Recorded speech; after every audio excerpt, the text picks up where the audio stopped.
Hi, I'm Ryan Szymanski, curator for Battleship New Jersey Museum and Memorial. Today we're at the Lone Star Flight Museum in Houston, Texas, and they have some aircraft that would have operated alongside Battleship New Jersey.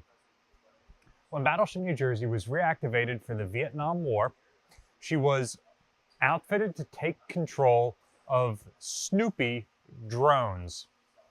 Snoopy was a version of the Dash anti-submarine drone carried by many American destroyers during the Vietnam War and Cold War era that, while it showed excellent performance when based on the land, never really performed up to par for the Navy. Some of these Dashes were modified to be used as Snoopy reconnaissance drones, and the idea there was they could spot the fall of shot from the battleship's guns. She can fire much further than you can see over the horizon, especially when you're doing indirect fire support missions of land targets where you might be firing over a ridge, hill line, forest, something like that, with friendly troops between you and the target. So having an observation aircraft is key. Battleship New Jersey never had a hangar to maintain one and never carried one herself.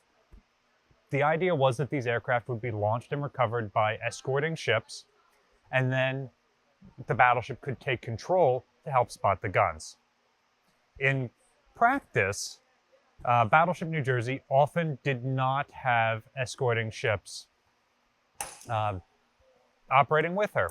In any sort of rough weather, they could not keep up, and with no threat from enemy submarines or aircraft, there was no reason to waste another vessel to support the battleship. So, what she actually used as ground support aircraft were little string bags like this one. This is the military version of a Piper Cub. It's called an L4 Grasshopper. This particular type of spotting aircraft dates back to World War II. It was predominantly used to spot land artillery, but could also be used for naval gunfire support. Cessna produced the L-19 in the early 1960s, and the US military adopted it as the O-1 Bird Dog. So many of the observation missions for gunfire support for Battleship New Jersey during the Vietnam were actually flown by this type of aircraft, although there were certainly still Grasshoppers in use by the military. And the two aircraft we've showed you today still fly, showing the simplicity and the longevity of these aircraft types. Despite being significantly smaller and less sophisticated than the Battleship New Jersey, they are still in use. Now, to give you an idea of how far drone technology has come from this little Dash helicopter to today, let's look up. Many of us are familiar from news clippings of the Predator drone, but it wasn't until I saw one here on display at the Lone Star Flight Museum that I realized just how large these aircraft were.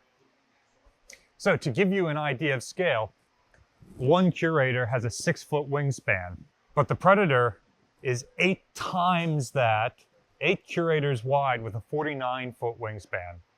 So observation principles today are very similar to how they were when Battleship New Jersey was in service. For whether it's land-based or naval artillery, it's as simple as getting an estimate of the range to the initial target, throwing a shell out, and then having one of these aircraft that has very, very little instrumentation. And the pilot just looks down, or the observer, these are mostly two-seat aircraft, and radios back in and says, hey, you need to adjust a little bit this way and a little bit that way, and you just keep dropping single shells until you're accurately landing on the target. My question of the day for you is, what are some other underrepresented types of aircraft that maybe were important to the operation of battleships? We all talk about the big military flashy, the Hellcats and the Corsairs and this and that and the other thing, Dauntlesses and Avengers, Tomcats and other modern aircraft. But had you ever heard of bird dogs and grasshoppers? Let us know in the comment section down below. What do you think are some other ones that we should cover in more detail in the future? Battleship New Jersey receives operating support from the New Jersey Department of State, also for a number of other businesses and private individuals like yourselves. We really appreciate your support. Consider supporting the Lone Star Flight Museum in Houston, Texas. and their efforts to restore a variety of macro artifacts. There's a link in the description below to their social media pages and their donate page. Make sure you stop by if you're ever in the Houston area. It's only about an hour away from where Battleship Texas currently is. You can support Battleship New Jersey by liking, sharing, and subscribing so more people find out about us and the channel. Thanks for watching.